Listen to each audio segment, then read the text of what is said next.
Realm presents Ninth Step Murders, Episode 2.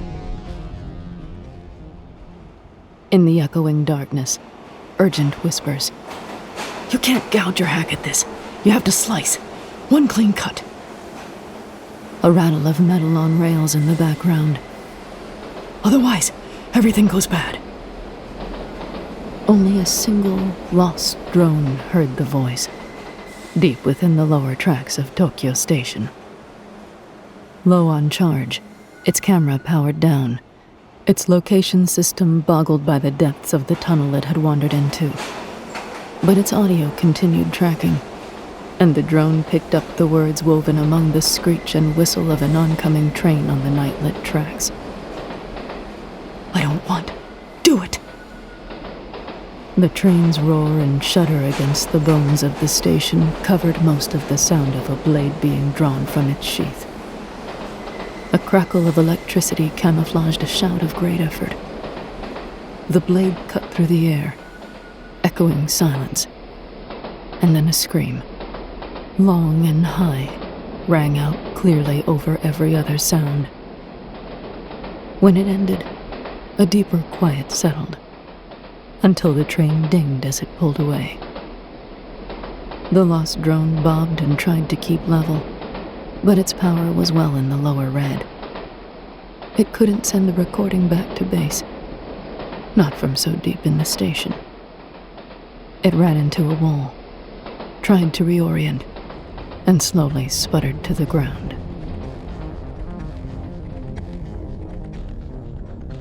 Act 1.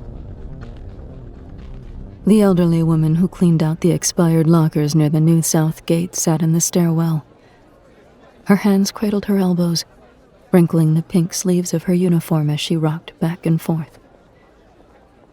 As Emma Higashi, American peacekeeper and now Tokyo police officer, approached the crime scene, her nose wrinkled at the distinctly sweet smell of decomposing flesh. Putrescine, Emma guessed, but all she could think of was rot and dirty gym socks. She tried to breathe through her mouth. A few steps ahead of Emma, her Tokyo-born partner, Miyako Koreda, seemed to be doing the same. The locker in question, a graying, eggshell-colored metal door, size medium, looked identical to all the other 900 yen per day storage units. Inspectors carefully stepped around hazard tape. Beyond their orbit, the morning crush of passengers, tucking ecuben from nearby shops into briefcases and readjusting shoulder bags, slowed to staring speed to try to see what was the matter before pressing on. The rental was paid in coin, not card, one of the mobile unit inspectors told Miyako after they murmured greetings. No way to track the payee. A wadded plastic bag remained in the locker, stuck to the metal base with dried blood. Forensic investigator Sato, gloves up to his elbows and a protective smock over his uniform and data sleeve, moved a mottled object out of the locker and quickly into an evidence bag. It looked a little like a shoulder of pork or a leg of venison. At least, Emma hoped that the passing crowds thought it was something like that. It was large. That was obvious. Miyako and Emma already knew the contents of the evidence bag were human. Emma peered at the bag as the inspector used a pencil to hold open the clear plastic outer stay seal. The inner layer of plastic was closing airtight around an arm, sheared clean off at the shoulder.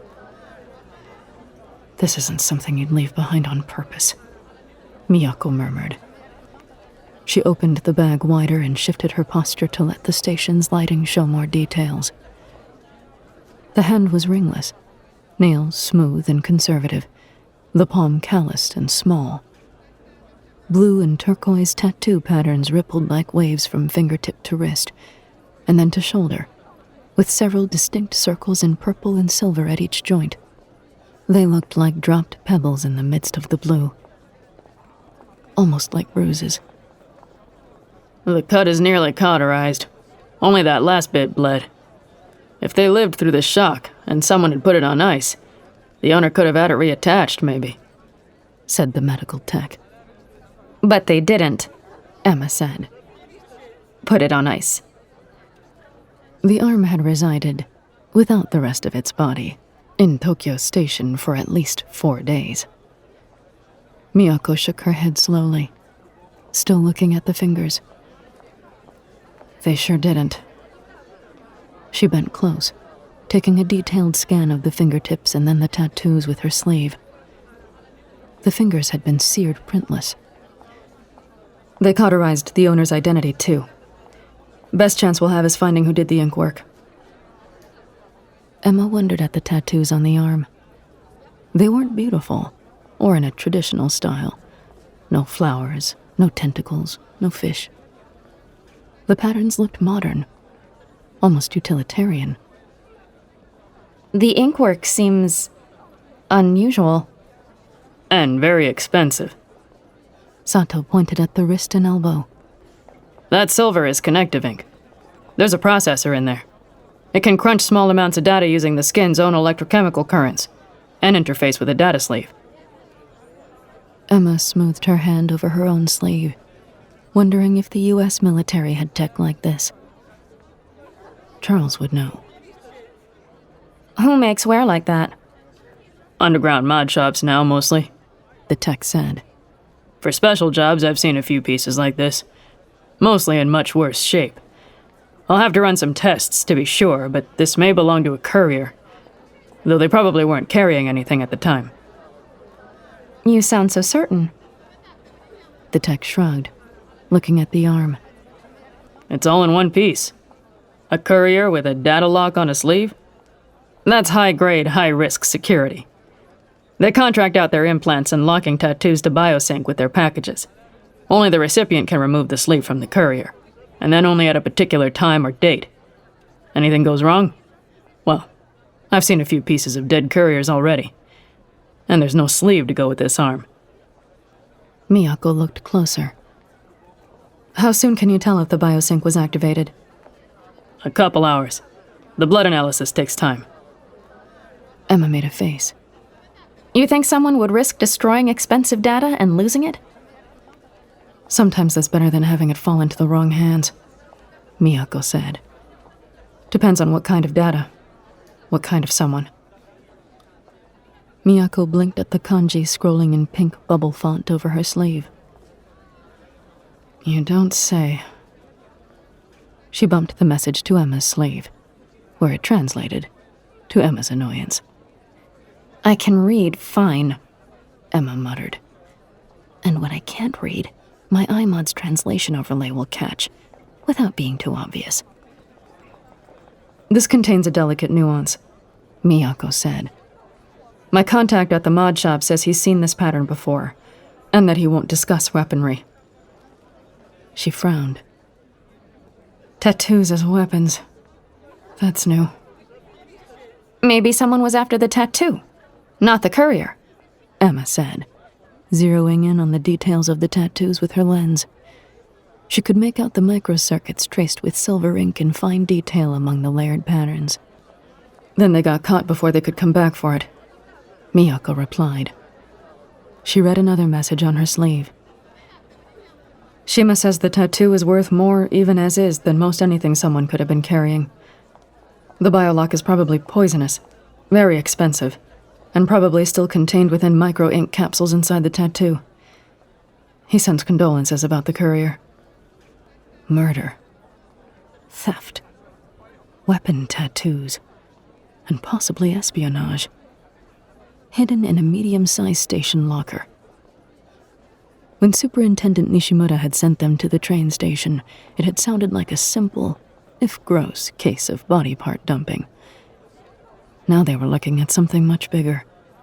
And all they had to go on was a piece of rotting flesh, a coin-paid locker, and an unusual tattoo. Good thing the media hadn't gotten word of the smell yet. They would, soon enough. The passing commuters would post about the scene at the station, talk more once they got to their offices. Word would spread.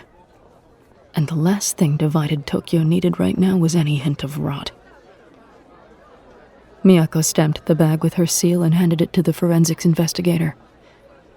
They watched as he instructed 2 junior techs on how to isolate the scene with locking tape.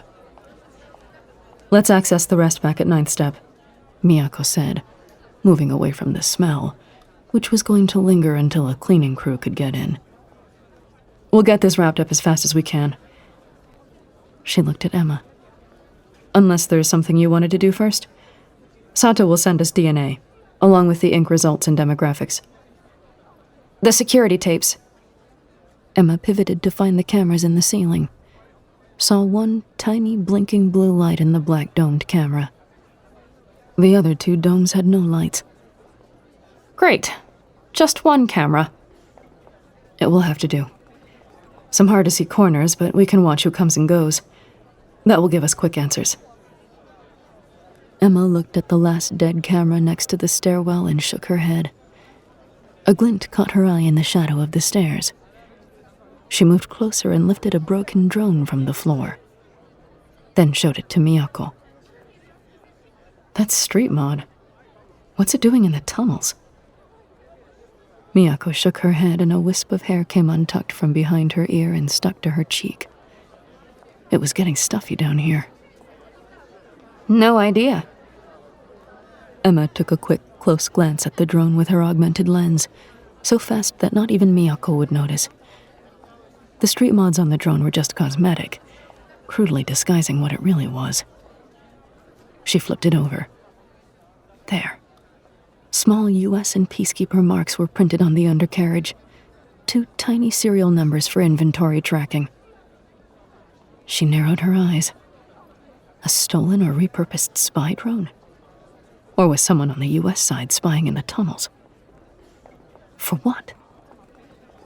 Could she ask Yardley? She didn't know enough about him yet to be sure. Maybe someone in her Peacekeeper squad would know. Meantime, they needed to know what the drone had witnessed. Emma flipped the drone over. "Poor thing ran out of juice before it could return to its base." She tucked it into an evidence bag. Miyako hissed. When Emma followed her partner's gaze past the station's tiled walls, she saw a media drone hovering, its upload lights flashing. Someone filmed the locker and the maintenance woman. Miyako temailed Emma silently. "We must get Shima to tell us more about the tattoo, or point us at someone who can. And fast." They hustled through Tokyo Station's hallways, Miyako leading them past a tunnel that was closed off. She knew from the constant low-volume stream of news in her left ear that engineers were looking into securing all the subterranean links to the Chinese zone. The pedestrian passage alternated between debris and rubble and cleaned-up spaces like the one that held a new anime shop, filled with customers sorting through brightly colored magazines and K-pop holograms. A newscast blared on the ceiling above, clashing irritatingly with the much more restrained audio news stream in Miyako's ear. When they emerged, it was on the old Marunouchi side, near the brick alley. New stores had appeared here too, since the conflict had ended, including some international labels.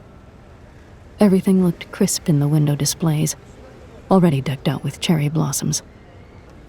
The cold wind made Emma zip her coat. Miyako turned down a side street. "We'll make this quick. Hopefully take someone back to the station for us for interrogation. Have the whole thing wrapped up before nightfall." Emma tried to keep up. The taller buildings in the area still had some dark floors on the higher levels, and a few buildings had taken more structural damage than others. Several had cables strung between office windows, sharing power or internet, probably. Miyako saw them too. "City drones will cut the rewires on those shops before the week is out. Then they'll run them again." She looked at her sleeve and shook her head. "Shima's bouncing us to a different mod shop. Says their mods use this kind of ink." She bumped a map to Emma's sleeve and they wove across several more streets and through electric street food trucks idling at the end of a narrow lane, dimmed by the mid-morning fog.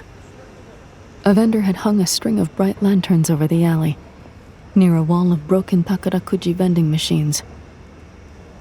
"Lottery robots," Miyako sniffed. City keeps sending them out. People keep breaking them down for parts. She looked around. This was supposed to be where the shop was. She checked her sleeve again, then laughed as she pressed on the vending machine. The front swung open to reveal a much more technical door.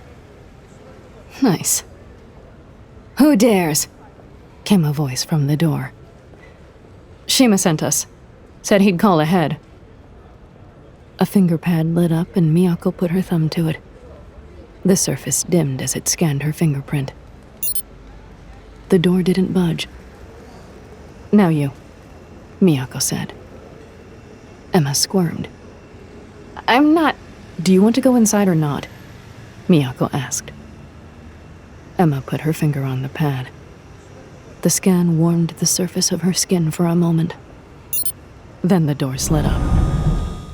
They stepped into a wide space, well lit, with work tables and soldering irons and the slow grind sound of multiple 3D printers machining metal parts. A woman in her mid-20s wearing a tank top leaned over the nearest bench. Her face glittered slightly in the light. Her arms were covered with tattoos, some looking fresh and puffy beneath plastic Metaseal wrappings, but none like the patterns on the missing arm. Emma heard Miyako murmur another greeting as she entered. The woman didn't reply. She stared at Emma. Down the length of the table, others worked with small components, tiny motherboards, optics, and old Arduino chips. A young woman wearing a dust mask with an old-school Konami code printed on it in bright turquoise winked at them. Her eyes were modded larger than life. One had a rough clockwork overlay that was almost painful to look at.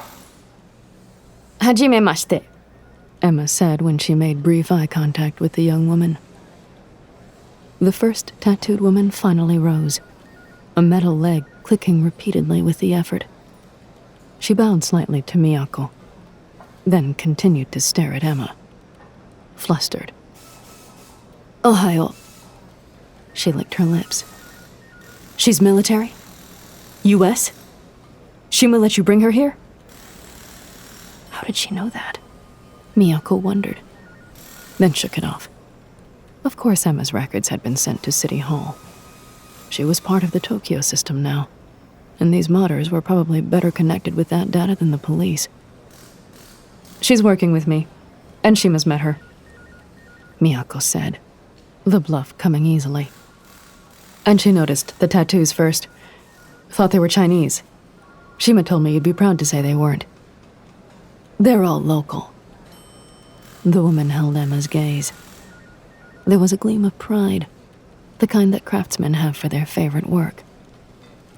That's a nice lens. Military? Emma shrugged in answer, disconcerted. It has multiple uses. The woman grinned at that. I'll bet. You can call me Kokone, like old Ashina no manga. Emma pointed to the ink vials on the table. Are those the silver? The woman covered the vials with her hand. Those are mine, whatever else they are. Metallic patterns that laced up her cheek in an almost Art Deco style moved smoothly with her muscles, tendrils scrolling down to controls at the woman's shoulders and then over her arms. Shima called this stuff weaponry, Miyako said. Shima is a complicated boy with aspirations to drama. Kokone knocked her hand on the table, which chimed. A boy ran up to them, almost silently, on mechanical panther's feet. Nai, some tea, please. When the boy retreated, Kokone smiled. We use the ink to help our clients control artificial limbs better. It's easier than nerve attachments. This shop designs and prints replacement limbs for anyone who's lost parts in the earthquake or in the war. Anyone who can't afford St. Luke's rates. Nai is one of our best successes. Miyako nodded, easing the discussion. You do an artisan's work. It must help a lot of people. The skin around Kokone's eyes crinkled as she smiled. We also have a good footprint in the black market, as you know. Which is why Shima thinks of weapons first, public service second. And couriers, Emma said. We're looking for a particular tattoo artist, someone who works with couriers. Maybe you've seen this tattoo style before? Miyako held the scan from her sleeve. Kokone looked at it intently, and the girl with the clockwork eyes came over to have a look too. This is very good work, Kokone said. Miyako pressed her sleeve for a full res and a hologram projected above her arm. Kokone reached out to the image and spun it slightly, looking over the details. Finally, she nodded. It's new. For the new courier sleeves. They're expensive. Take forever to work off. Your courier would be indentured, probably. Emma was leaning in, as if about to demand more information, but something Miyako had heard from Shima nagged at her.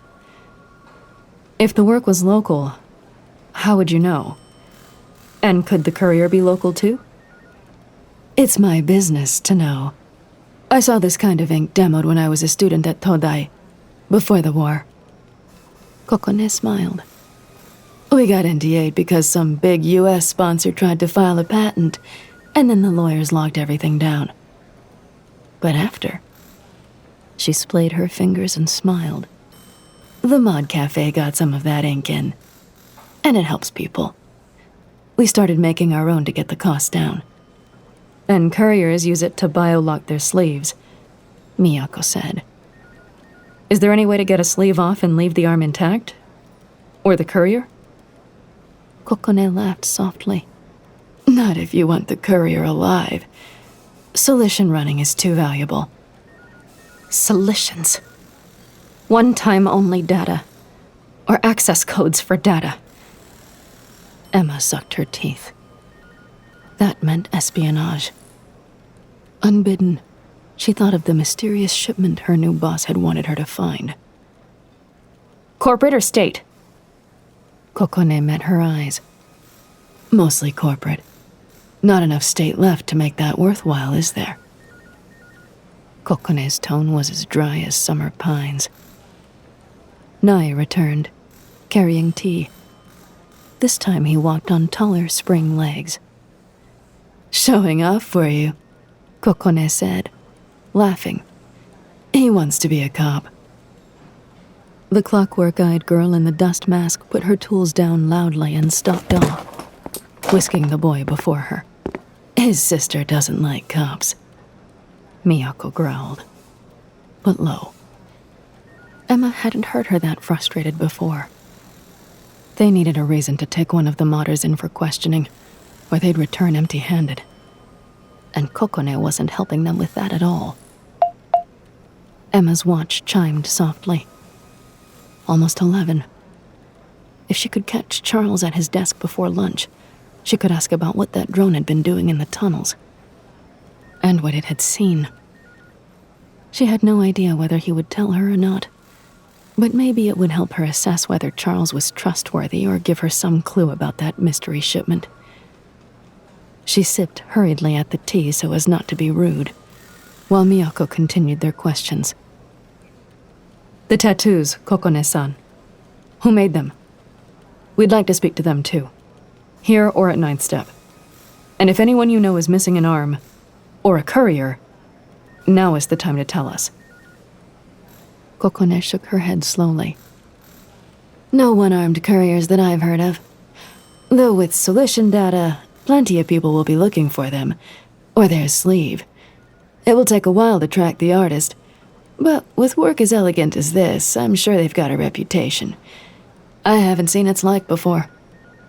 Try talking to people in the ink halls near Kota Toidori, out in Asakusa, or the ones near the dead cruise ship docks at Port of Tokyo. If they'll talk to you. She smiled over her teacup, but her eyes were still and watchful. Thanks. If you hear anything, you'll tell us? Miyako said, ignoring the hostility. You do good work here. I'd like to see you remain open. I will, Kokone said quickly. Then she waved.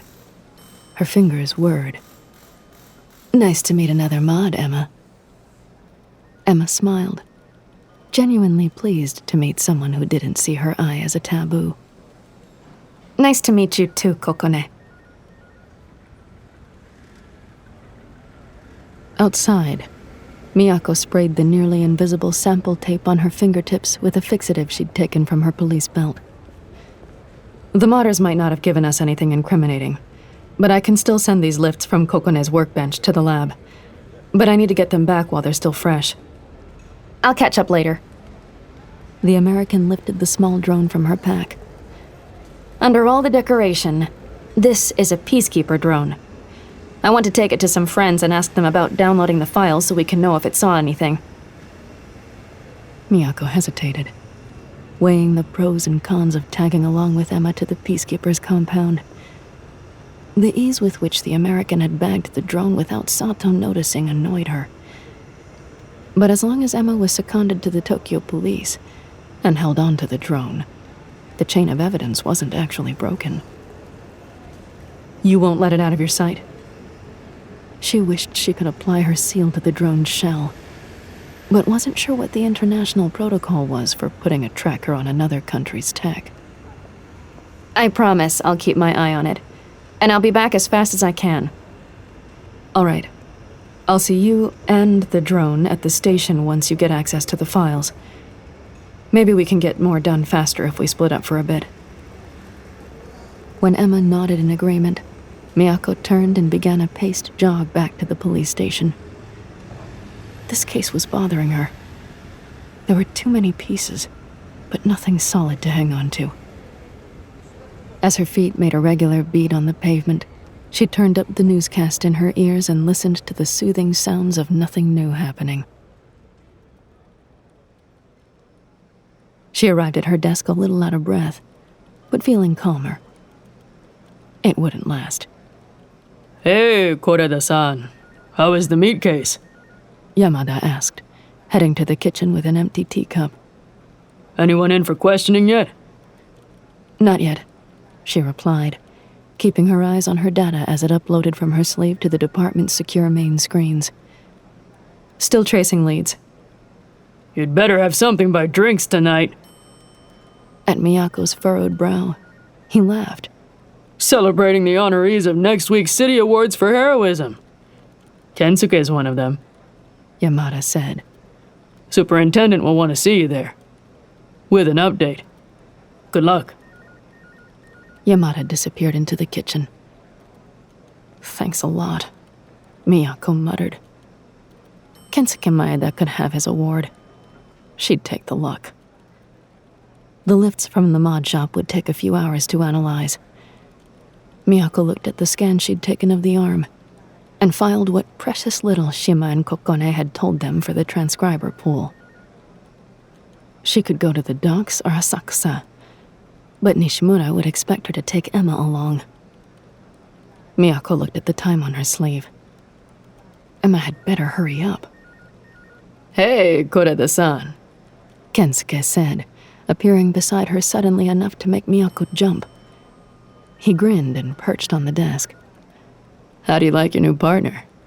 Solved the train station case yet? Nothing Kensuke said made Miyako want to smile. And yet, smile she did. Tightly. We're doing good work together. Partners can be useful. When they're good. Do you know...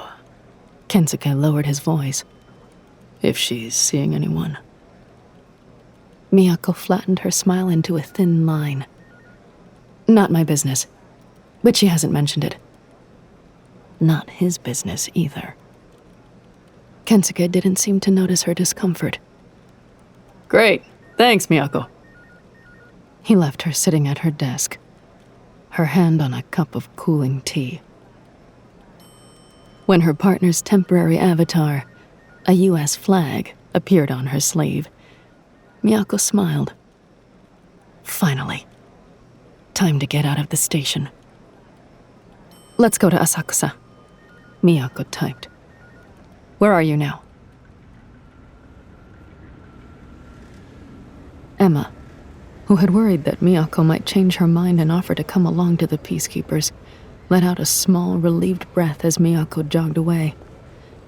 As Emma left the Modder's warehouse and turned away from the railway lines, walking in the opposite direction from her partner, she messaged Santiago Vargas, her former supervisor and the head of their peacekeeping unit, to see what he knew about Charles Yardley.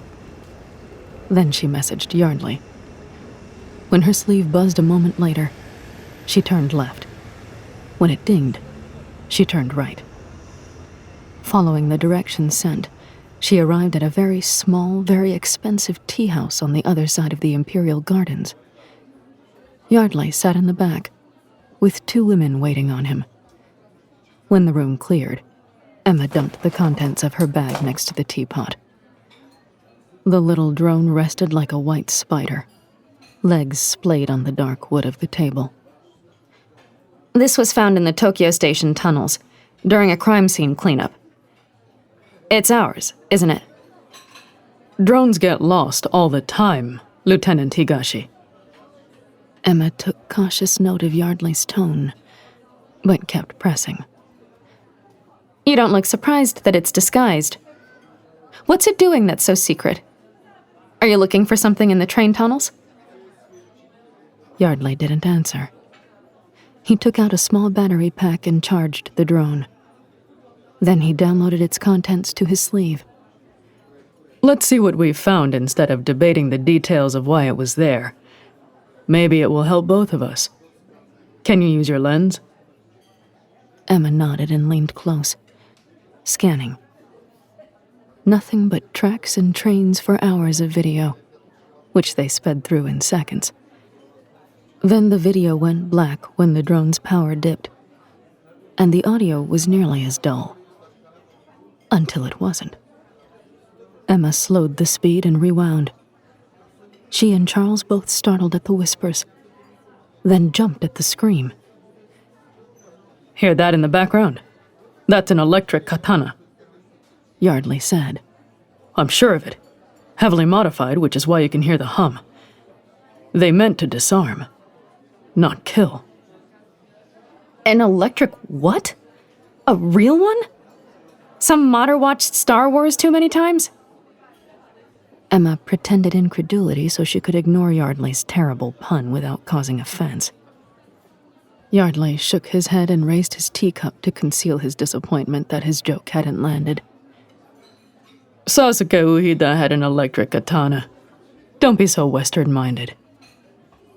Emma bit her tongue. She didn't want to press him on nerdcraft when he was being helpful with spycraft. Tell me why they'd want to avoid killing.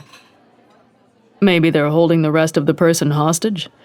Or maybe the person was connected by the limb to something? Isn't this a case you're working? The one at the station with the arm? International media is starting to break on that. Emma groaned. Tokyo local media had been so focused on the latest Chinese economic incursion, and then the heroism awards, that word about the arm hadn't hit the local news broadcasts yet.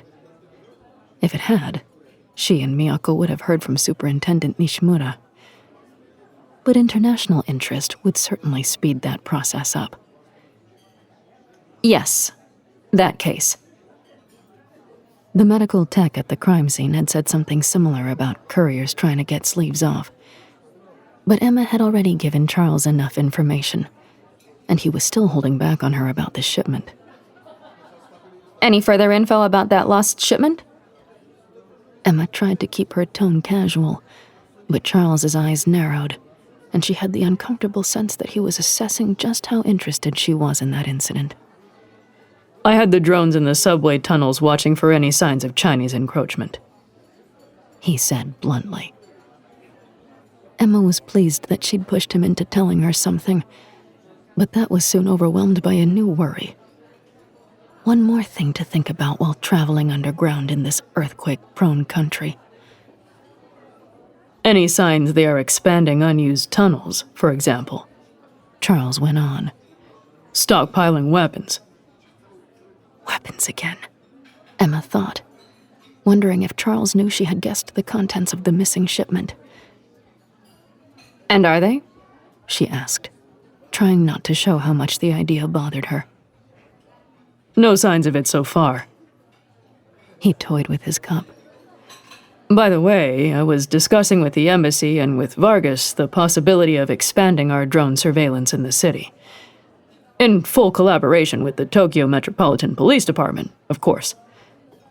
You could mention to Superintendent Nishimura that this would be an excellent expansion of the partnership. We can combine investigations and invasion monitoring. I can mention it, I guess, Emma said. She thought about the taciturn superintendent. She didn't know him well enough yet to have any idea how he'd react, but she suspected it wouldn't be well. Excellent. And please let me know if you hear anything about unauthorized use of the tunnels. Emma watched him carefully. I'll keep my ears open for any whispers along those lines. Charles snorted. You had better keep your ears and eyes open for everything, Lieutenant Higashi. You are in a foreign operating environment. Doubly so now. I hope I don't have to remind you not to trust the police department unquestioningly. Of course not, Emma said, burning with anger at his condescension. She stood and walked out, thinking longingly of her easy camaraderie with Vargas, her former superior officer. On her way into Tokyo Station to meet her partner, Emma got caught in a rush crowd and sweated her way through it, imagining Chinese soldiers bursting from the blocked-off tunnels of unused subway lines. By the time she had extracted herself, she felt as gritty and grumpy as if she had jogged there. A message from Santiago appeared on her sleeve. Yardley's file is classified. I know he knows Japan well. Keep your head down and come jogging with us in the mornings. Emma couldn't repress a grin, but it faded as she considered the implications. Her new boss was much more than a diplomat. That, at least, was confirmed. A spy, or someone with aspirations to be a spy.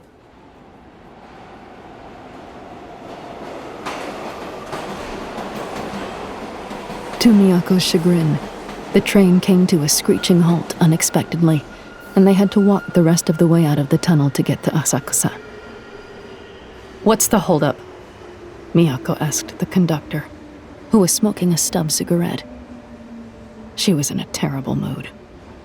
She blinked Kensuke. The tunnel has been declared structurally unsound. Take it up with the government, he answered. Another passenger muttered darkly. No breakdowns on the Chinese side. Hey, stop that, a woman said. I'll say what I want, said the first passenger. Tension built as they walked out of the tunnel. No one likes being stuck in a tunnel. Not in Tokyo. Miyako subvocalized to her partner over the police channel, hoping to keep Emma from saying anything that would make the situation worse. You don't think the Chinese would attack here? Or that the drones? Emma subvocalized back. The Chinese? No. A resistance action would be much more likely. Emma opened her mouth in surprise at hearing Miyako put it so bluntly, but still maintained control enough to subvocalize. The resistance? Was that what Charles was fishing for when he asked her to pay attention to rumors about the tunnels? Or was he as in the dark as she was? Before she could say anything more, they walked out into the light, and the mood dissipated into the cool air of the tech quarter.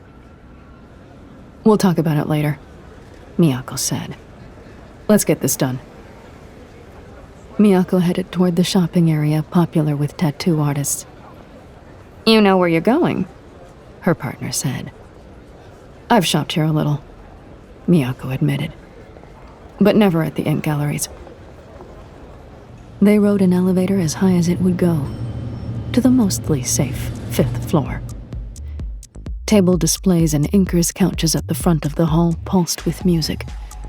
3 separate elevated work cages held young artists and their models, showing off complex multicolor designs. On bodies across the hall, animated ink moved like ocean waves, and tattoos glowed. One even broadcast anime. But nowhere did Miyako spot silver ink in the pattern she sought. The ink shops were heavy with modders. Some had feathery wings, antennae, extra sets of hands. A woman close to Miyako had a tail and ears, in old Neko fashion. A man wearing tactical pants and no shirt walked between the woman and Miyako. He was billiard ball bald, with no visible mods. Neko Rekijo, he whistled as he passed the cat. Then his chest pulsed with insult kanji and news tickers scrolled across his scalp and arms. 4 o'clock, he shouted. Everyone's favorite. Troll, the Neko said, and smoothly moved away as the man's back tattoo became a media screen, featuring the morning's drone footage from the station. Miyako found herself walking through the crowd alone. She looked back to where her partner had stopped by the troll, and saw Emma transfixed as the arm was pulled from the locker on the man's bare back, over and over. Come on. She pulled at Emma's arm. Hey, officers! A teen with fountain pen nib fingertips waved at them. I'll ink you for a get-out-of-jail-free card. None of those with me, Miyako said, smiling. We're looking for someone. No, someone's here. The teen folded up his fingertips and turned from them. Only everyone's and no one's. Miyako coughed and said gently, This someone works with conductive ink. Silver. You don't seem the type. I'm not the kind to ink and tell, either, said the boy. But his glance darted once toward the back wall of the ink room, where a black light wavered. Miyako followed the light, and Emma followed Miyako. When they reached the blacklit area, they found several tables stocked with silver ink. A woman was having a sleeve tattoo modded, with a well-to-do older man looking on, his hand tucked debonairly into his double-breasted suit. The artist used a flowing Picasso-esque pattern, but seemed to be cursing under his breath. Emma nudged Miyako, who hadn't been looking for the classic bulge of a handgun beneath the well-to-do man's suit pocket. His eyes had swept them once. Miyako knew their plain clothes weren't fooling anyone here. Excuse me, we need to speak with the artist, Miyako said. He's almost finished, the man said, nodding. Come back in 15 minutes and you can have what is left of him. Emma saw beads of sweat on the tattoo artist's neck. We'll wait here, she said, so we can be sure to catch him. They stood silently while the tattoo needles buzzed. The young woman didn't flinch or take her eyes from the work being done on her arm. When the pattern was complete, she rose and turned to leave with her minder, who tapped the artist on the forehead. Next time, Riku-san. The artist slumped in his chair. I guess I will thank you now, but probably not later, he said, not looking at them. His eyes were bright green, but not conspicuously modded. A single thread of silver ink ran from his eye and down his cheek and neck to become a leash for the bird tattooed on his chest. When he blinked, the bird flapped its wings. Nice, Miyako said. We're looking for an artist who does courier tattoos. Someone who uses poisons as their kill switch of choice. I don't mess with kill switches, Riku said, breathing deep. Just the connective stuff. Someone else has to do that. Seems like you might need a friend, Miyako said gently. We can be friends. I don't think that would be a healthy relationship for me, Riku muttered. The tattooist unfolded from the chair and rose to a height that was probably not street legal. You shouldn't stay here long, Omawari-san. Miyako felt herself bristling. Then Riku caught a glimpse of Emma's augmented eye. "You can stay. You are interesting." Emma growled, her hand twitching by her holster. Miyako coughed, and Emma rested her fingers on her service tonfa instead. Miyako knew they couldn't fight their way out of a heavily modded crowd with just those. Get a permit for your mouth, Riku, Miyako said. Or lose your tattoo license, okay? I think you should come with us. Help us sort some things out down at the station. It might be safer for you there, Emma added. Okay, Riku said, just as he twisted from Miyako's grasp and ran on his stilt legs through the ink room and out the door. Damn it, Emma muttered, chasing him. Miyako followed. He's guilty of something at least, she thought. That's good enough to take him to ninth step. And that would be enough to get the media off their backs for a little while. Outside the ink room, a fire door slammed. I'm on it, Emma said. The American chased Riku down the stairwell, while Miyako hit her sleeve for backup and followed. The squad car came, loudly, and people moved out of the way to watch Miyako exit the stairwell. Emma waited on the sidewalk, with Riku nowhere in sight. He's fast, she said. They took the squad car to the port to check the ink dens by the old cruise docks, but found nothing. By the time the sun was sinking into Tokyo's skyline, they'd returned to the station empty-handed.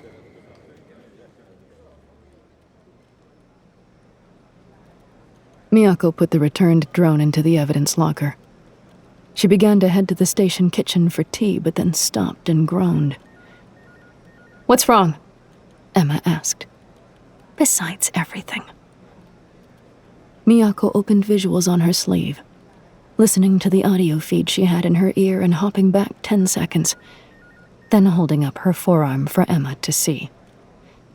The news feed scrolled across her sleeve with footage of the arm and increasingly wild speculation about how it had gotten into the train station locker. "No statements yet from Tokyo police," said the reporter. "We'll keep after them." Emma could hear a similar whispering murmur from Miyako's earpiece as well. "There are drinks tonight to celebrate Kensuke's upcoming award," Miyako said. "You don't want to be late." At least she could use Emma as a sort of shield from the bright glare of Kensuke's heroism, and the dark looks from the superintendent for not closing the case quickly. Emma had her coat and bag and was ready before Miyako had even locked down her workstation. I was wondering if we'd be going to that. Come on, Slowpoke. I'll be there in a minute. Still thinking about the case. Where did they say they were going? Just above the place we went last time, Nishimoto told me. Do you all ever go anywhere different? Miyako shook her head and grinned ruefully. Tradition. Also, it's private and close to the station. They walked down the street together, their pace matching. Emma was quiet and Miyako distracted, but the tension of the day had somehow loosened. No, it's weird, Emma said. I liked the modders a lot. What they could do. How they looked at ways to help others. Not weird, Miyako said. Most modders are pretty interesting. She pulled 2 pieces of hard candy from her pocket, plus a few more peanut butter cups. She offered a hard candy to Emma. If I'm honest, modders make me uncomfortable. All that surgery. Emma delicately switched the subject, her mouth full of candy. I think that the owner of the arm could still be alive. The katana they used had been modified to cauterize the wound, like Yardley thought. She tapped her sleeve and played the audio file again. Speaking of surgery... Miyako listened as they walked. It sure sounds like an electrified blade. There are a lot of ways to mod a katana. Old school otaku once tried to make them into lightsabers even. Others tried to ride drones into battle and wound up in the harbor at night. Whoa, Emma said. The station had to fish out a few, alive and dead. Before the war, otaku and modders could make anything, if they wanted to badly enough. Especially a mess. Miyako laughed quietly, and Emma laughed with her. When they entered the restaurant, Yamada met them and said, Everyone's upstairs already. So they took the elevator to the bar on the second floor. They could hear the karaoke from the elevator. Miyako stifled a groan, but Emma was delighted by the prospect. Then she looked at her partner and winced. Don't like karaoke? It's okay, Miyako said. With the right people. Miyako slid into a seat and focused on the drinks menu as Emma began flipping through the songs menu. Koreda-san. Nishimura greeted Miyako. Her boss looked concerned, but not angry, to Miyako's visible relief. I heard on the internal system that there's a bounty on the chance for courier sleeves, with or without arms. Do you think that's about your courier? Maybe. Someone's definitely trying to retrieve their data, Miyako said. Can we put a honeypot together? Try to meet up with a pair? That's a good idea. I'll get the Internet Crimes Bureau to work on it. Nishimura nodded and walked away. As Miyako sipped her beer, Kensuke arrived with several others in tow. Hi, Emma. Kensuke turned to her, barely acknowledging Miyako. Hey, I was wondering. He leaned in so only Emma and Miyako could hear. I heard you saying earlier how you wanted to see the real Tokyo. I know a lot of good places. Come on a tour of secret Tokyo tomorrow with me. I have to drop something off in Komagome. We can leave a little early. Emma nodded. I think I can get an okay from at least one boss to do that. She noticed that Miyako was staring at her beer. What? Secret Tokyo for Kensuke is probably a bunch of enigmatic places where the lighting would make his hair look good, Miyako whispered. Kensuke frowned while Emma covered her mouth with a napkin so no one would see her laugh. Kensuke, Miyako said louder, then hesitated. Don't show her anything too shocking. It's a matter of international peace. Don't worry, I won't.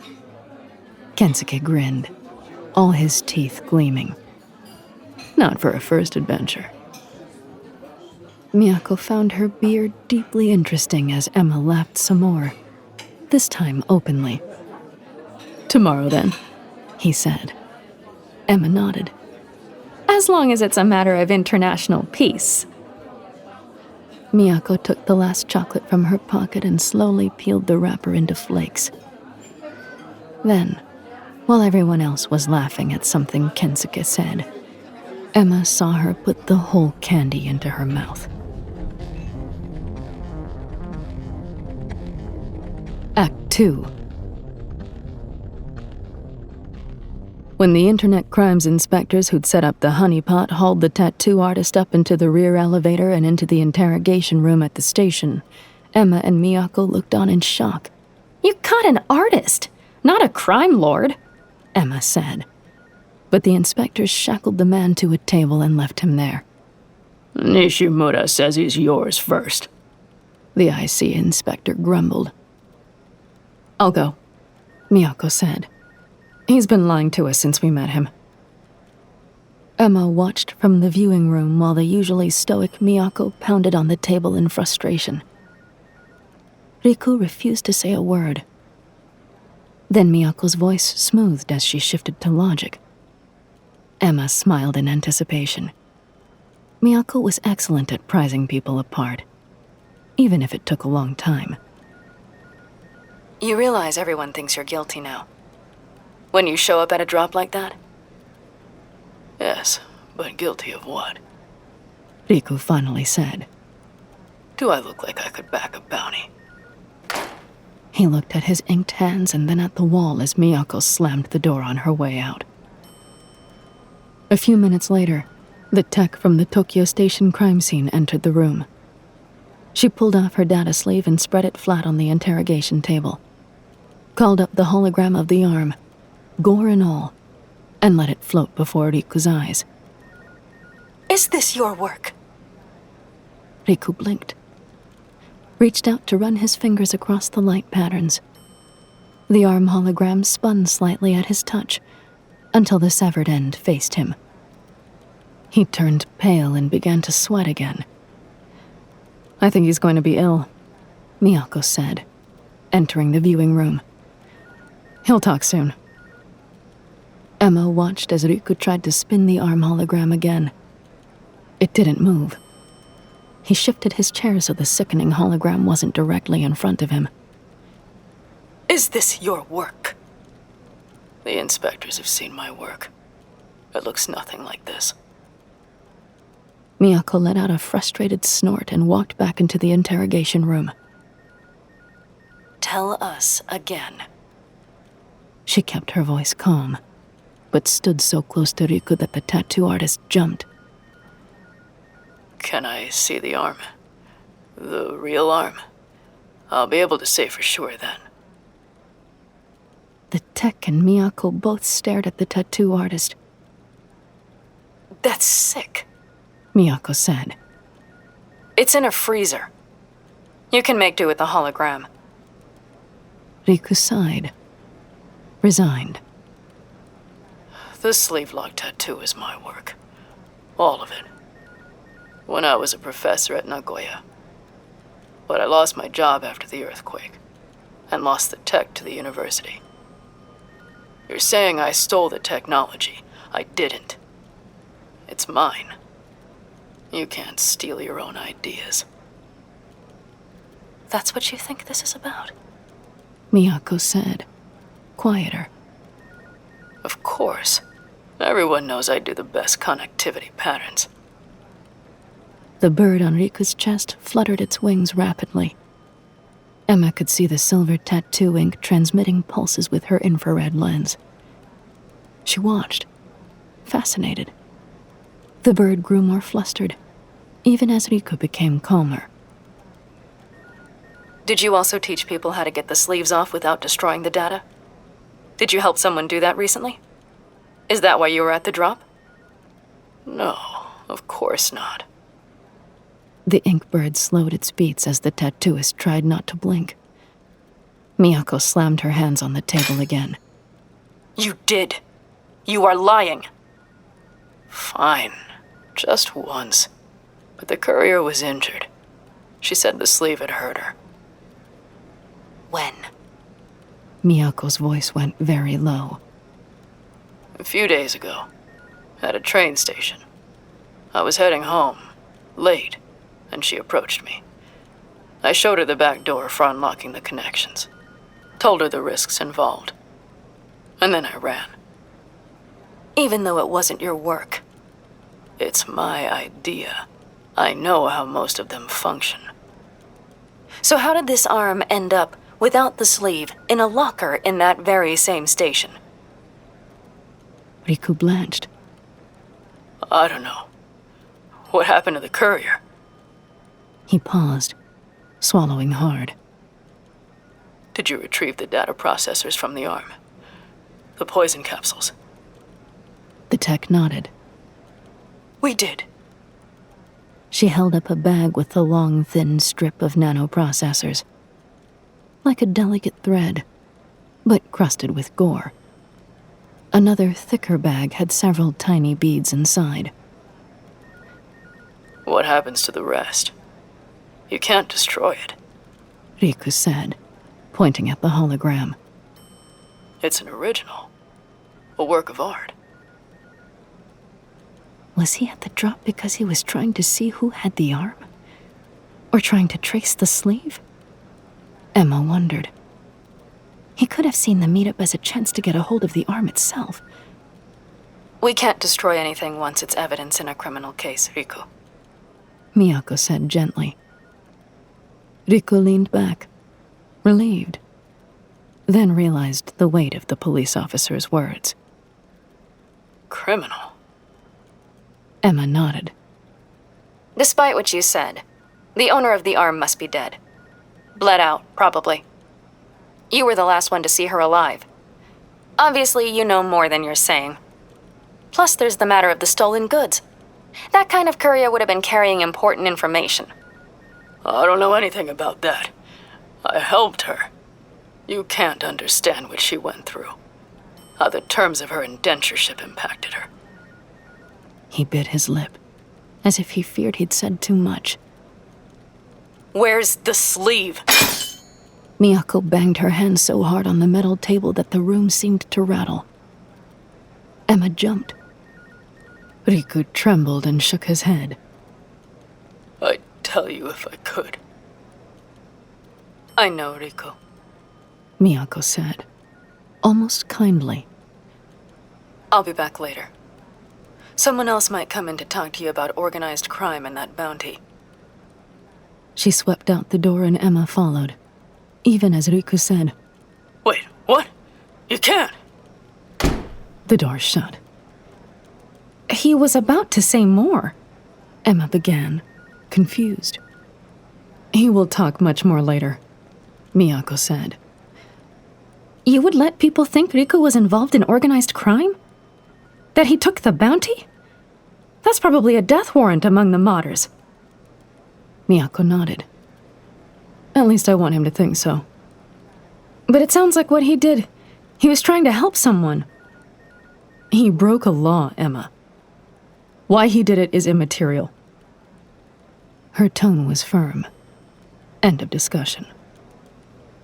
She returned to her desk, and Emma paced nearby. We still don't know what's on the sleeve. Could be anything. We'll find out.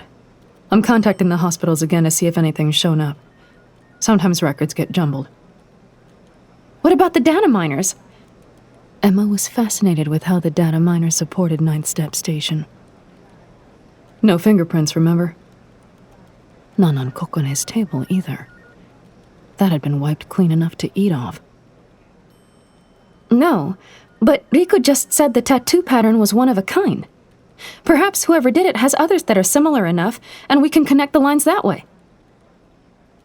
Miyako tapped a message through to the data mining team, and shortly afterward, an older woman wearing a traditional suit and comfortable flats appeared by the desk. Konbanwa, Korede-san. Konbanwa. Thank you for coming so quickly. Miyako spread her sleeve out and called up the images of the tattoo.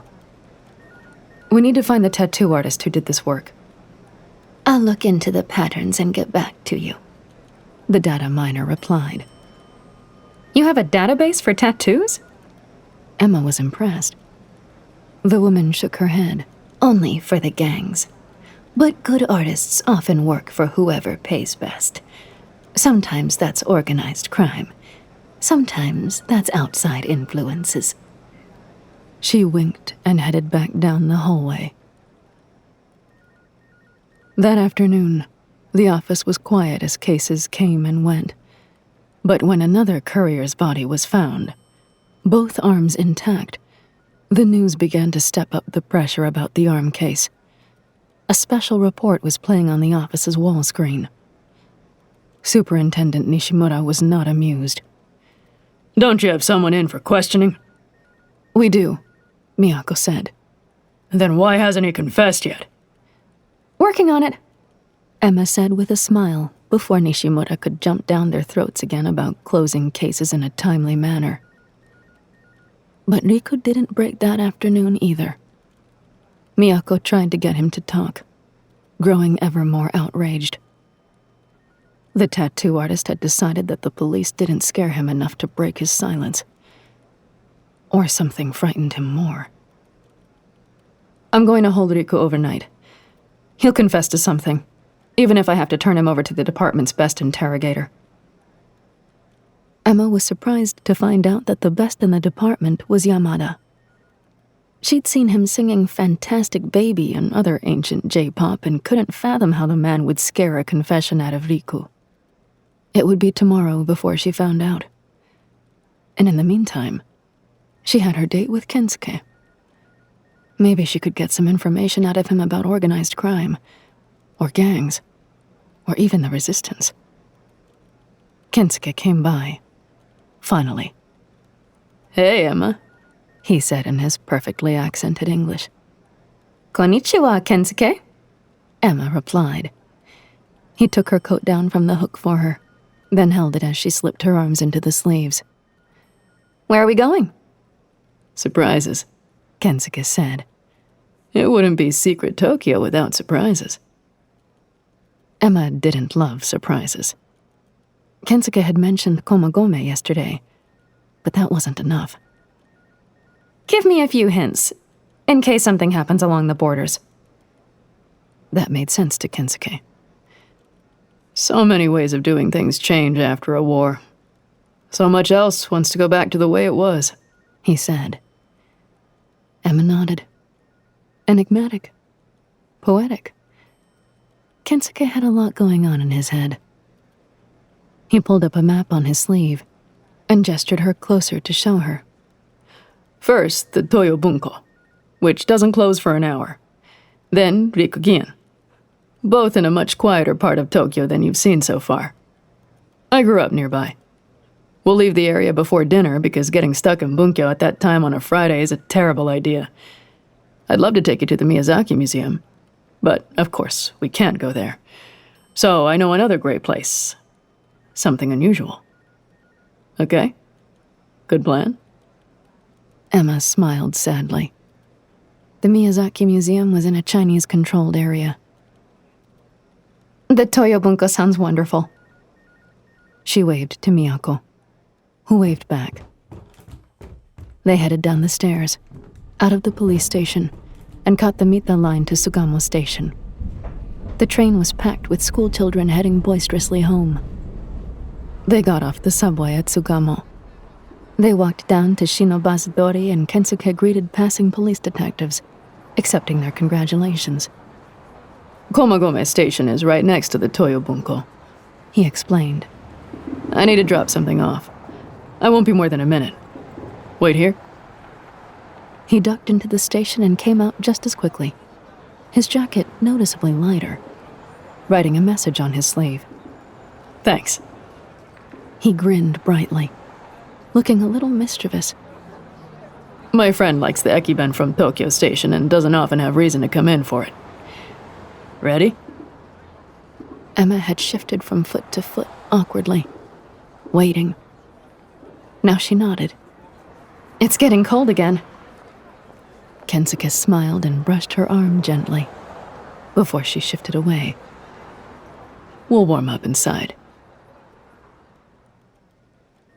Miyako was readying to leave for the evening, washing the teapot, leaving the strainer clean on the drain board near the kitchen's small sink, when her sleeve lit up with Kensuke's personal chibi.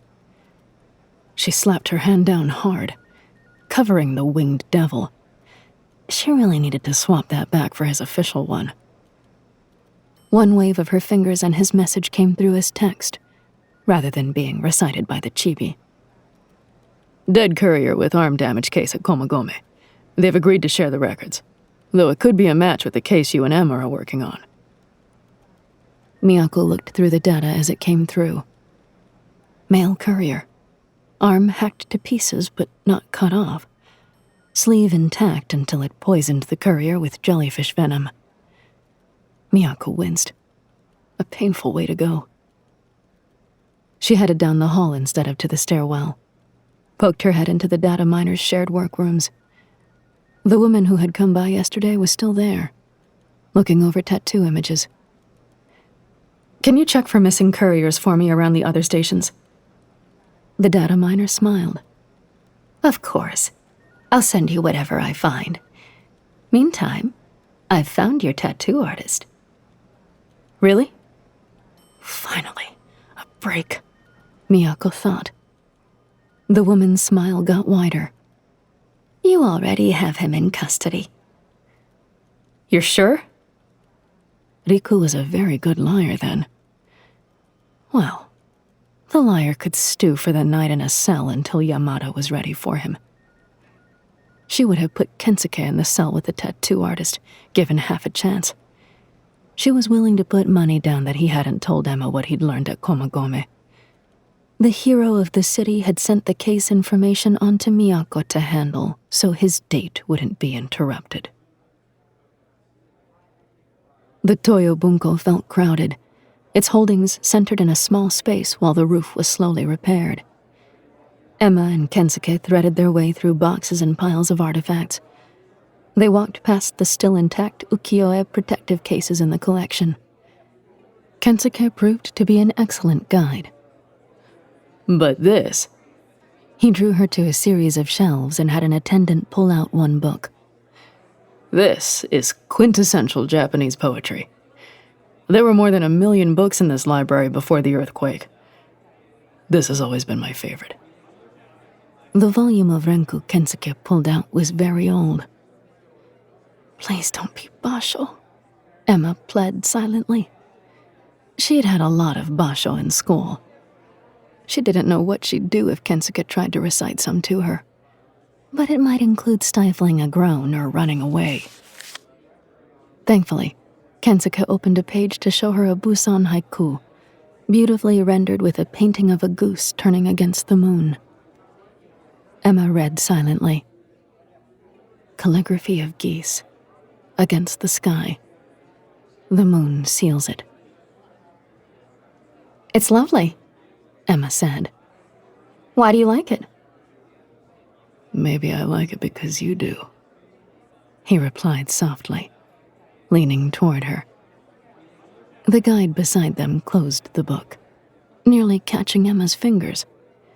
Oh, please, Emma said. I'm not falling for that. Tell me. She watched the guide shelve the book. I used to come here with my mother, Kensuke said, looking uncomfortable. She studied poetry at school, and then kept reading while she worked for Mitsubishi. She liked the Edo period. His eyes got a faraway look. I didn't like poetry much then. Didn't appreciate it. Now I'm glad it survived. I come back to visit sometimes. Emma stared at the book, back on its shelf. At the attendant, who looked a little teary-eyed. Or perhaps that was the light. She swallowed hard. You are very kind to share that with me.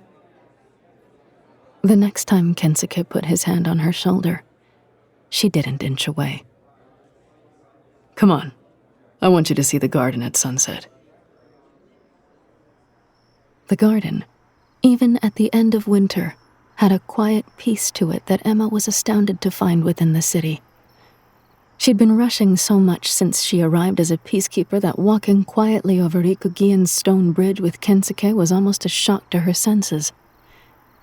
You should be here when it snows, Kensuke said with a smile. Beautiful.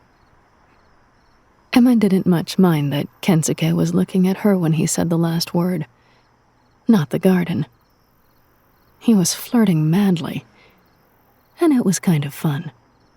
The samurai who built this garden was a powerful man, but not powerful enough to stop the crowds that invade during cherry blossom season. Kensuke laughed. It's better when it's quiet. For a long moment, they stopped at the middle of the bridge and looked out over the water.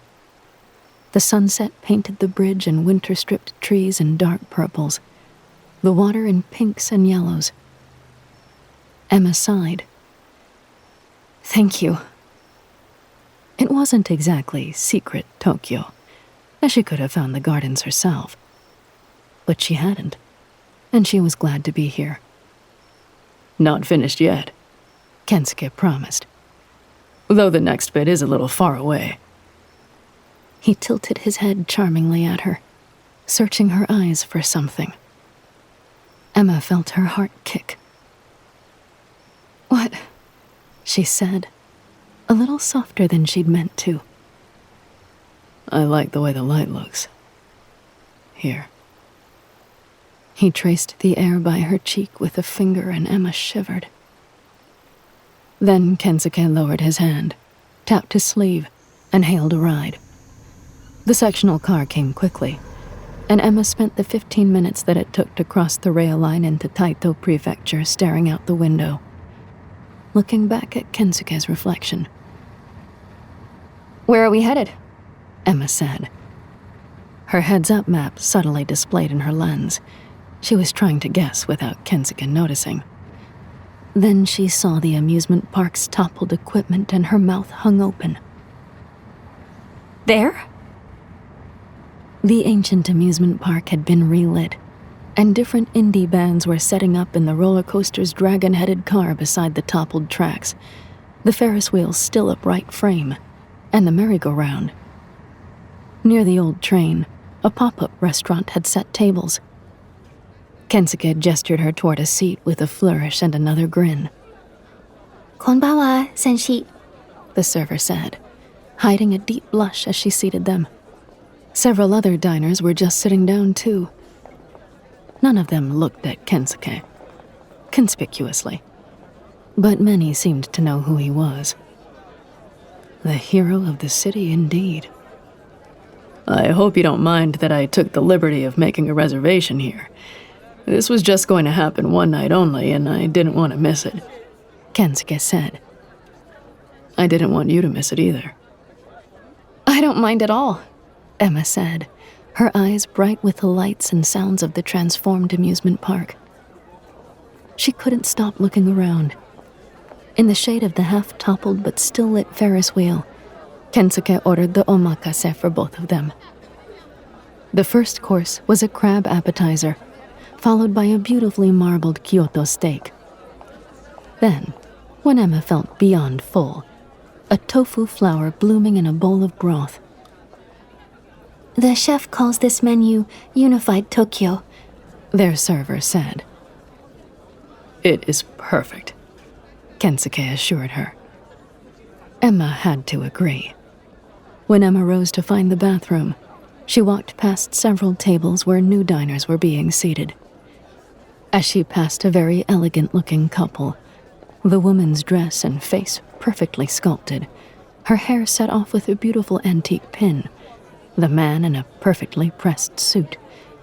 Emma did a double-take and almost said Charles Yardley's name under her breath, mostly because she was a little tipsy from the wine. She caught herself in time. Instead, she circled around the table so he'd see her, and was pleased by the clatter of cutlery against his plate as she passed. When she returned, her napkin was neatly folded on her chair. The Ferris wheel had begun a slow spin, and the first band had dipped into a slow, instrumental version of a popular song. Dessert was a chocolate tort with a small golden crane on top. They closed down the amusement park. Emma didn't even notice Charles leaving. She had so much fun, she almost forgot about the state of international peace and weapons shipments for a moment. Kensuke can help me keep an ear out for bad cops in the department, she told herself. And maybe eventually other things Miyako won't tell me. But at the evening's end, when he cupped her chin with his hand and very lightly kissed her, she had to admit she didn't care as much about her duties right then, or about returning to the barracks much before dawn.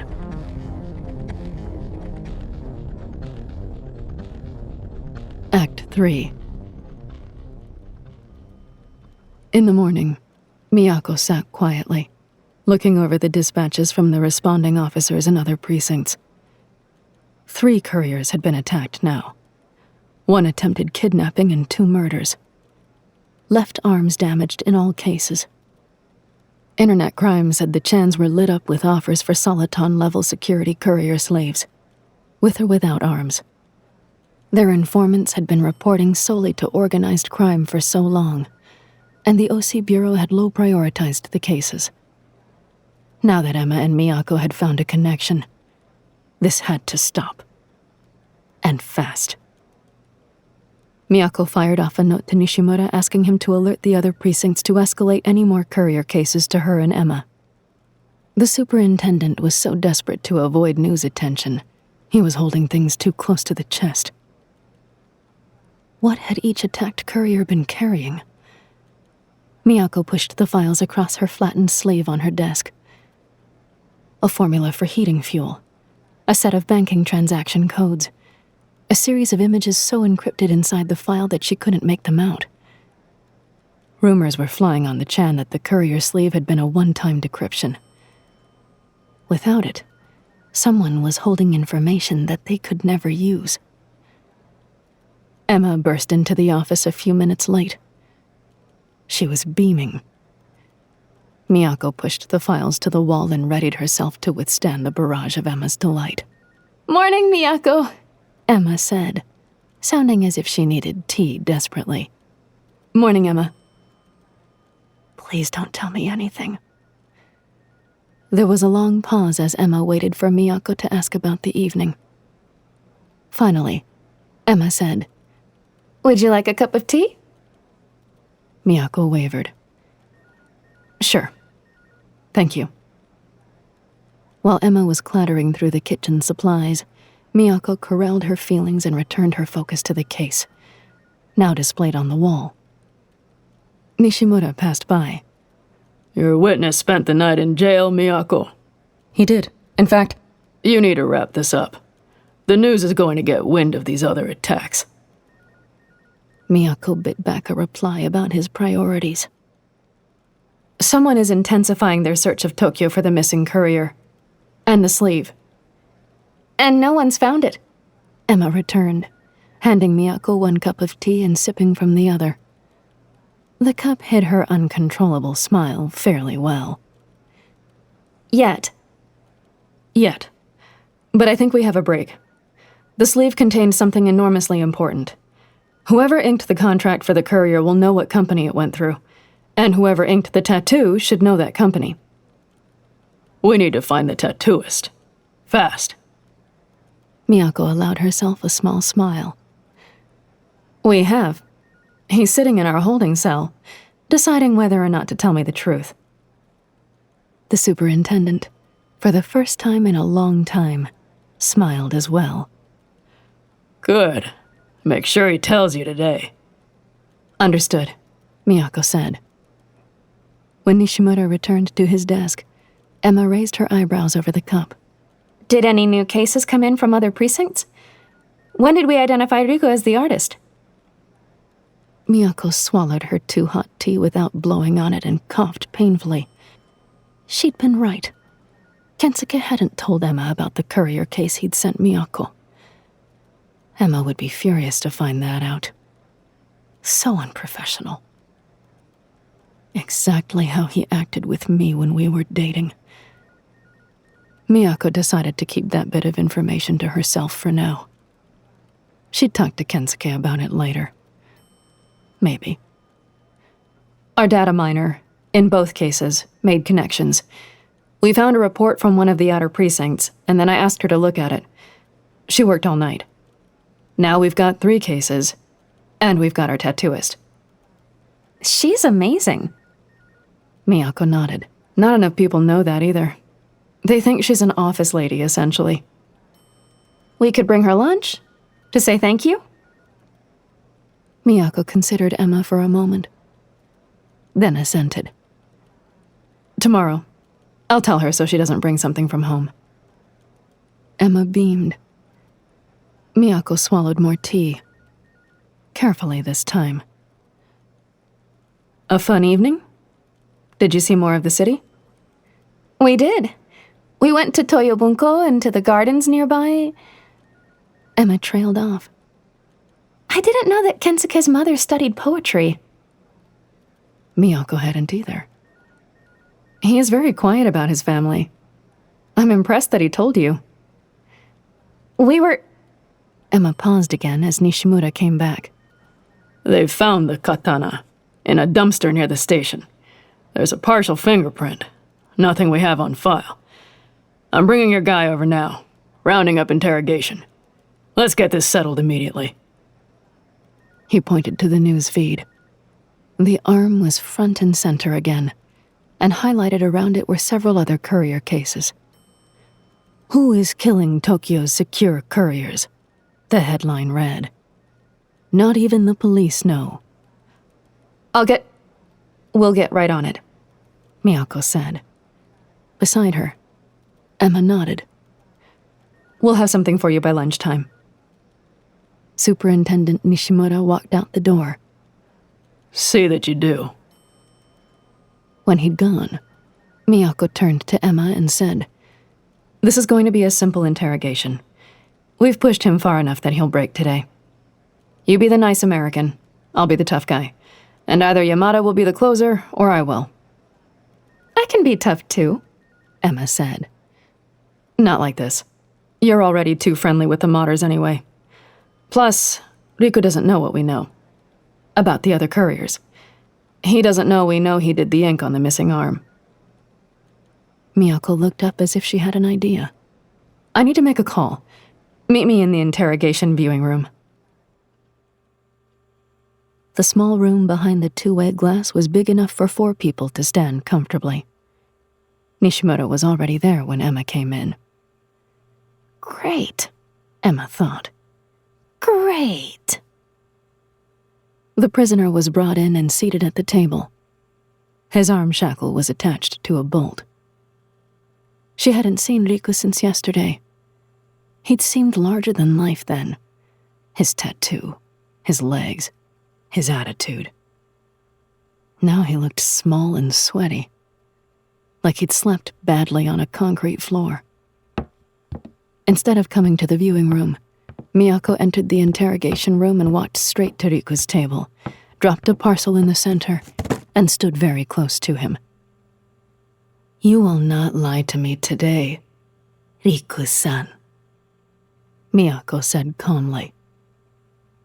Riku shivered. Nishimura, beside Emma, nodded in approval and left the room. Emma watched as her partner continued to push at the witness. Riku's face wavered. He blinked slowly. "But I am innocent," was all he said. Then the superintendent entered the interrogation room and placed an electric katana, still bloodied, on the table. Riku's eyes grew wide. "We have your partner in custody now," Miyako said. "Just brought her in." Miyako pulled the arm in its evidence bag out of the package she'd brought in and dropped it on the table. The plastic crinkled but didn't mask the sound of freeze-wrapped flesh and bone hitting the metal surface. Just the memory of the smell made Emma's nose wrinkle. Riku's face went ash pale. "Custody," he spat. "She's free, finally." "Free from what?" Riku was silent. "I'm going to have my partner tell your partner you've just confessed to the murder of another courier. Will that be all right with you? See what she says then?" Riku's head jerked up. "No, don't. You can't do that either." Miyako ignored him and left the room. "Wait!" Riku shouted. When Miyako entered the viewing room, Emma could barely contain her frustration. You said to meet you here. Do you want me to just watch while you do everything? What was that? "That was a fairly nice start," Miyako said. "Watch. Now the superintendent is bringing Yamada." Emma felt her jaw tense, but she stayed quiet. The next few minutes, after Yamada entered the room, left Emma worried. It wasn't just the flipped furniture.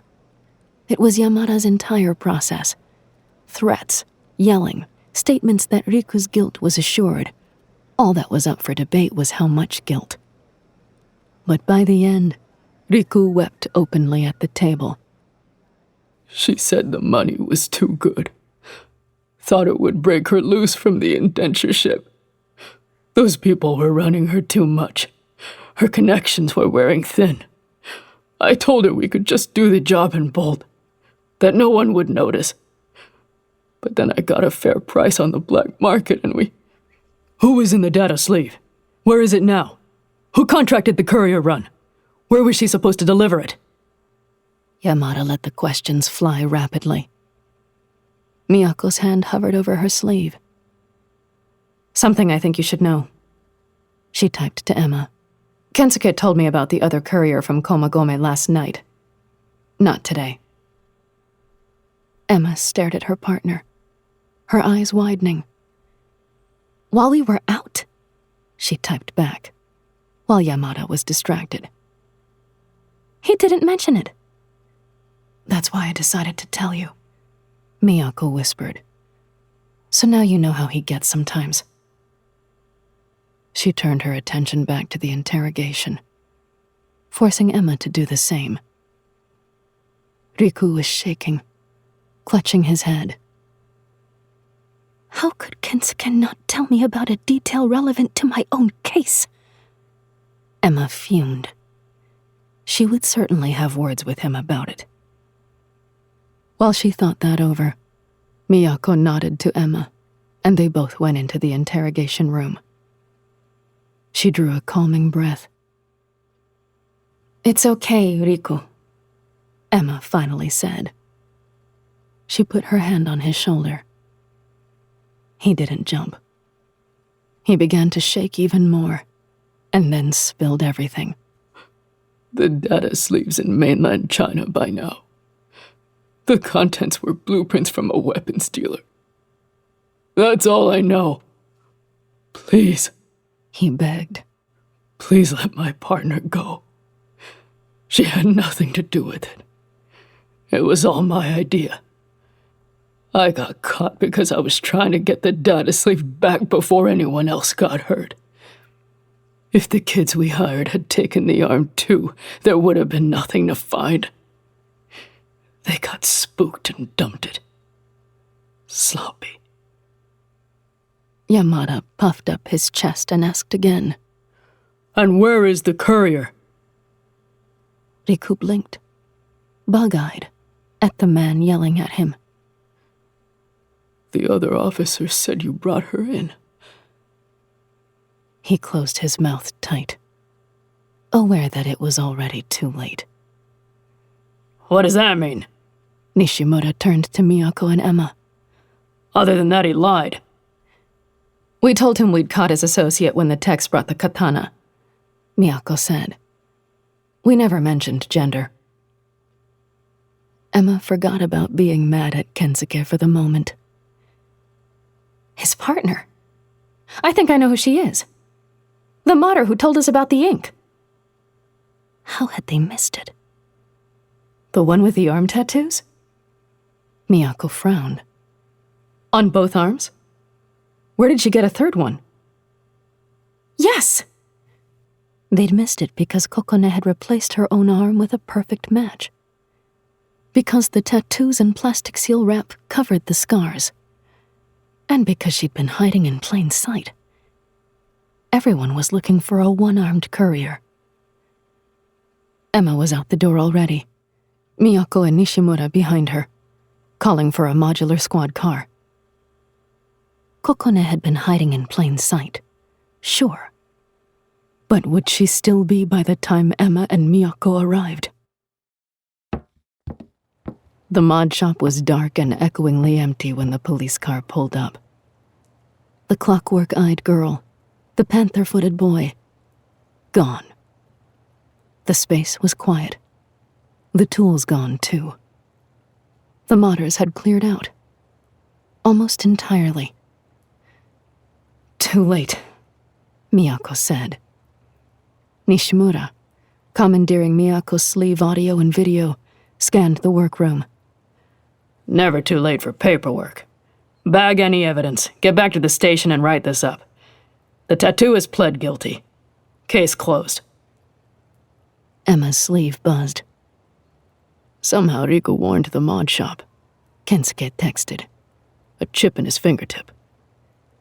She tapped the sleeve twice for okay, then wiped his words securely away. He continued to message. Word from the gangs is the data sleeve is long gone. Movie tonight? Emma's cheeks burned a little and she caught Miyako's eyes on her. Thanks. No. Later. She typed. What about Kokone? What about the sleeve data? Emma said, turning Miyako's attention back to their supervisor. Is this something to do with the Miyako stepped hard on her foot, and Emma stopped while she was ahead. Okay, so definitely no talking about the resistance. The case was about the arm in the station, And you solved that. Their superintendent said. We'll turn the rest back to organized crime. I'll wait outside. They walked to the table where Kokone had been working. To the bench beside it, where a dark piece of canvas covered a familiar shape. Emma lifted the cloth. I guess she can always make another. At least now we know what to look for. Kokone's arm, 3D printed flesh and bone, lay on the table, palm up, carefully detached this time. The connections still warm. You're listening to 9-Step Murders, Episode 2, by Fran Wilde. Starring Emily Wu Zeller. Produced by Realm, your portal to another world. Realm, listen away.